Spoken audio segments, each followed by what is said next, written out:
Sebanyak 881 mahasiswa calon penerima beasiswa telah memasukkan berkas ke Majelis Pendidikan Kabupaten Aceh Singkil. Sementara itu, selanjutnya MPK akan melakukan kunjungan ke kampus-kampus untuk melakukan kebenaran berkas.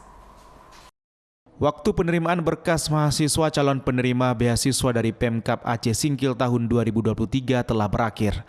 Penerimaan berkas hard file atau fisik calon penerima beasiswa di Majelis Pendidikan Kabupaten itu telah berjalan selama 14 hari sejak tanggal 1 hingga 14 Juli 2023.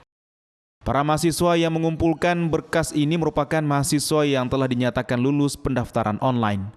Dari sebanyak 975 pendaftar secara online, sebanyak 881 diantaranya telah memasukkan berkas ke MPK Aceh Singkil, sementara sebanyak 94 lainnya tidak menyerahkan berkas hingga waktu penyerahan berkas berakhir.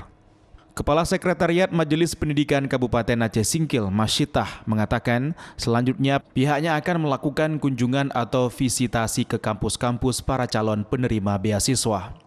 Selanjutnya kami akan memilah-pilah dulu sesuai dengan universitasnya. Baru nanti akan kami bentuk tim untuk turun visitasi ke universitasnya masing-masing. Setelah kembali dari visitasi, kami kembali memverifikasi. Baru setelah itu kami akan umumkan. Sementara itu, setelah nama-nama penerima nanti diumumkan, pihaknya juga akan memberikan waktu masa sanggah selama 6 hari setelah pengumuman keluar. Untuk beasiswa tahun 2023 ini, Pemkab Aceh Singkil melalui MPK Aceh Singkil menganggarkan sebesar 850 juta rupiah. Dari 850 juta itu, sebesar 100 juta diantaranya diperuntukkan untuk beasiswa mahasiswa luar negeri, sementara 750 juta lainnya diperuntukkan bagi mahasiswa umum, prestasi, dan beasiswa sedang mengikuti tugas akhir di dalam negeri.